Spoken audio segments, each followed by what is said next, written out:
मैं यहाँ पुरुषों से कहूंगी कि धर्म जो है वो महिलाओं के कंधों पर है और महिलाओं के कंधों पर जो धर्म है वो धीरे धीरे अपने द्वारा जन्मे गए बच्चे को ट्रांसफर करती हैं। जैसे माँ कोई महिला काली की पूजा करती तो वो अपने बच्चे को उस वाली देवी की कराएगी, है ना। कोई किसी और के करती है तो उसके, कोई भोले के, मतलब अलग अलग सबके हैं। तो वो अपने बच्चों को क्या देती है, वही जो वो कर रही होती है। लेकिन अगर हमने इनको बुद्ध दिया तो ये अपने बच्चों को बुद्ध देंगे, अपने बच्चों को बुद्ध के बारे में बताएंगे। तो मैं पुरुषों से विशेष अनुरोध करूंगी कि महिलाओं को जब धर्म की बात चले, धर्म की बात चले, तो विशेष तौर पर भले आप पहुंचे ना पहुंचे, इनको पहुंचाते हैं।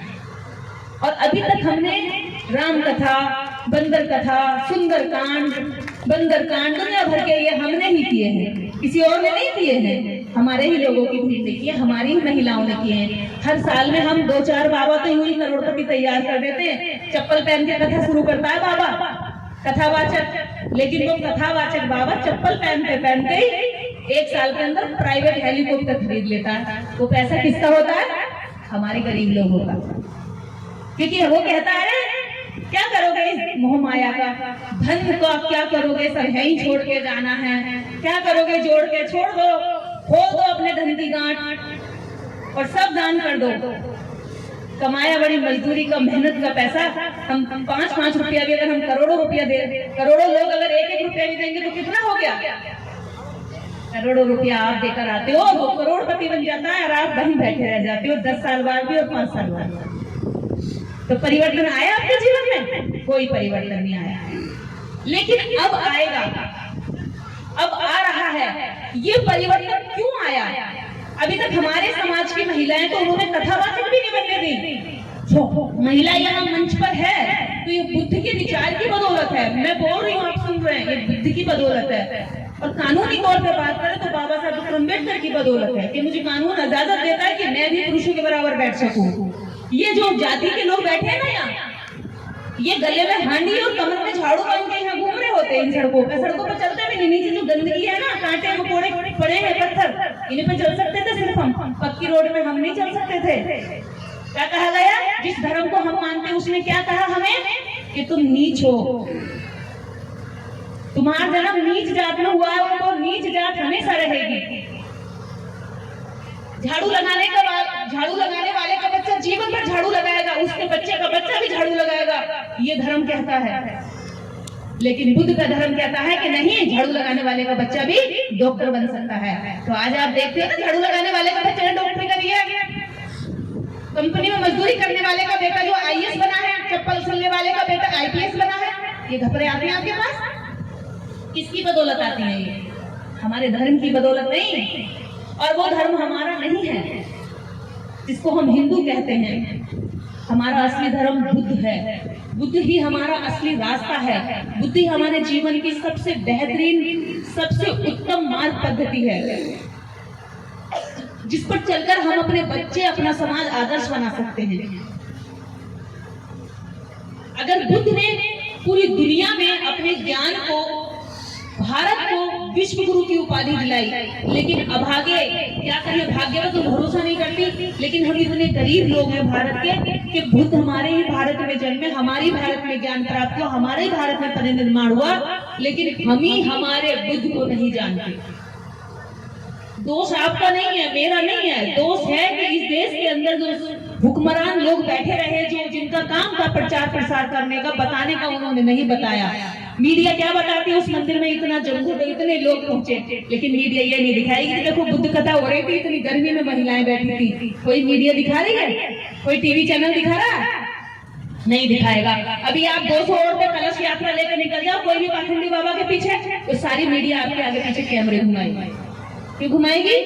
क्योंकि वो ढोंग, पाखंड, बढ़ावा, आपकी बर्बादी को देखते हुए हंसते हैं, तमाशा देखते हैं। हर जगह हमारी औरतें होती हैं, कथाओं में दूर दूर तक लाइन लगी हुई है। हमारी औरतों से झाड़ू लगवाते हैं, बगीचे की सफाई करवाते हैं, बाबाओं के पैर दबाते हैं। वो औरतें वहां पैर नहीं दबा देंगी, घर में सास के पैर नहीं दबाएंगी। जो हमारी असली देवी है, हमारे 33 करोड़ देवी देवता हमारे नहीं है, उन्होंने हमारे राजाओं के, हमारे महापुरुषों के, जिसने हमारे लिए कुछ किया, उनके वध किए हैं षड्यंत्र करके। कि मैं हर बार मंच पर बोलती हूँ और मैं तथ्यों के साथ बोलती हूँ, मैं इन पौराणिक और कथाओं के साथ, सबूत के साथ बोलती हूँ ये बात। हमारा अगर कोई कुछ है तो वो है जिसने हमें तन पर कपड़ा दिया पहनने को। हमारा वास्तव में कोई भगवान है, देवता है, तो वो है जिसने हमें दिया। जिनको हम हलवा दे रहे हैं, जिनको हम पूरी दे रहे हैं, जिनको हम दान दे रहे हैं, दक्षिणा दे रहे हैं, वो देवता नहीं है, वो तो लेवता है। मंदिर जाओ, हमारी इज्जत आबरू ले लेते, जूता मार के मंदिर से भगा देते, लात मार के मंदिरों से भगाते हैं, तो देवता कहाँ हुए? वो तुम्हारे लेवता हो गए ना। पैसा भी ले लिया, हमारा घी भी ले लिया, दूध ले लिया, फल हम खाते, बच्चों को खिलाते, फल भी चढ़ा दिया, उसके बाद भी हमें कहा कि तुम नीच ही हो। तो हमारे देवता कौन हुए? हमारे देवता तो वो हुए जिन्होंने कहा कि तुम सब आगे आओ, तुम्हारे जीवन में खुशहाली होनी चाहिए, तुम गरीब मत रहो। बुद्ध ने कहा गरीबी इस दुनिया का सबसे बड़ा रोग है, और वो कहते हैं कि तुम गरीबी से संतुष्ट रहो, कोई दिक्कत नहीं है, गरीब की झोपड़ी में भी भगवान आएंगे। अरे मेरी जेब में तनख्वाह आनी चाहिए, जैसे अभी कमिश्नर साहब ने बताया, मुझे क्या जरूरत पड़ेगी किसी के आगे हाथ फैलाने की? मेरा बच्चा पढ़ लिख के नौकरी करना चाहिए, मेरा बच्चा किसी बिजनेस एम्बेसडर होना चाहिए, मेरा बच्चा कोई ठेकेदार बढ़िया होना चाहिए, ना सड़कें बनाए। मेरे बेटे के पास पैसा रहेगा, मैं किसी के पीछे पीछे क्यों भागूंगा? तो क्यों भागूंगी मैं? जब घर में खाना सही होगा तो क्यों हम 5 किलो फ्री के राशन के लिए वहां लाइन में लगेंगे? अच्छा वाला खाएंगे ना। लेकिन हमारे पास नहीं है तो मजदूरी में हम वहां जाते हैं, फिर हम ताने सुनते हैं तुम्हारा समाज तो 5 किलो की भीड़ में लगता है, ये तो भिखमंगा समाज है। हम सुनते हैं, हम सामना करते हैं, हम जवाब देते हैं, क्योंकि हमें पता है हमारा समाज स्वाभिमानी है। उसके स्वाभिमान को कुचलने के लिए सब चीजें की जाती हैं, ताकि वो सर झुकाए रहे, नजरें उसके नीचे रहे, वो हिम्मत करके बोल ना पाए। आपका साहस गिराने के लिए सब किया जाता है। मैं सबसे बड़ी और विशेष बात ये कहना चाहती हूँ कि आप लोगों को चाहे रोटी कम खानी है, लेकिन आत्मसम्मान और स्वाभिमान का जीवन जीना। हमारे लोगों को नशे में डालने के लिए गांव-गांव की तरफ ठेके खोल दिए। हर गांव में दारू का ठेका मिलेगा, स्कूल हो चाहे ना हो। स्कूलों में जाएंगे, पढ़ेंगे, लिखेंगे, तरक्की कर जाएंगे, दारू के ठेकों में जाएंगे, पिएंगे, बेवड़े बनेंगे, नालियों में गिर जाएंगे। कौन सा जीवन चाहिए आपको बताओ? कौन सा जीवन ज्यादा उत्तम है? वो जो स्कूल की तरफ रास्ता जा रहा है, या वो जो ठेके की दारू की तरफ रास्ता जा रहा है? दारू की तरफ जाने वाला व्यक्ति या समाज या मुखिया घर का, वो अपने बच्चे को, अपने परिवार को कभी सही रास्ता नहीं दिखा पाता।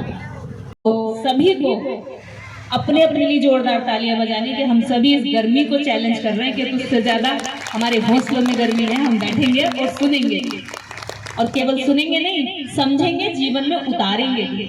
एक वक्ता का बोलना उस दिन सफल होता है जिस दिन उसको सुनकर लोगों में परिवर्तन आता है। वरना तन सुखिया मत बनो, कानों में सुख लिया, अच्छा बोला जी, बहुत बढ़िया, और भूल गए अगले दिन। भूलना नहीं है, उसको हमें जीवन में उतारना है, तभी परिवर्तन होता है। आप कोई दवाई लाए, बुखार हो रहा है, तो दवाई आप कई डॉक्टरों से ले आए कि दीदी दवाई ले आया, उससे भी ले आया, इससे भी ले आया। मैंने पूछा भाई खाई? बोले खाना भूल गया। तो ठीक कैसे होगा? दवाई तो बहुत अच्छे वक्ताओं ने दे दी, लेकिन खाकर टेस्ट नहीं की, शरीर में नहीं पहुंची, तो क्या वो आराम दे देगी? कितनी भी अच्छी दवाई ले आओ, कितनी भी अच्छे डॉक्टर से ले आओ, क्या वो आराम दे सकती है?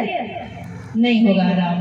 तो इसलिए जितनी भी अच्छी दवाई है, उससे अच्छा वो साबित होता है जो उसको टाइम से खा रहा है, उसका सेवन कर रहा है, उसका परहेज कर रहा है। तो आज की बातें मैं उसी पर बताऊंगी। बुद्ध के दर्शन पर बंते जी ज्यादा बेहतर बता सकते हैं, लेकिन मैं समाज के अंदर बुद्ध धम्म कैसे जाए उन छोटी छोटी बारीकियों को बताऊंगा।